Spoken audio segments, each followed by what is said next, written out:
பொருளோடு புகழைத் தந்து போற்றிடும் வாழ்வைத் தந்து வருங்காலம் அனைத்தும் செல்வம் வரும் காலம் ஆக்கி வைத்து பெருமைகள் வழங்க வேண்டும், பேரருள் கூட்ட வேண்டும்.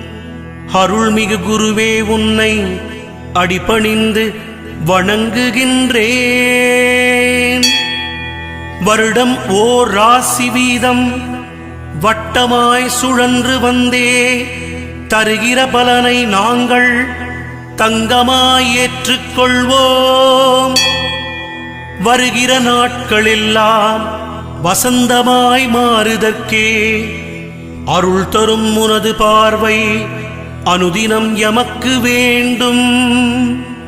குருவே நீ பார்த்தால் போதும் கோடியாய் நன்மை சேரும்.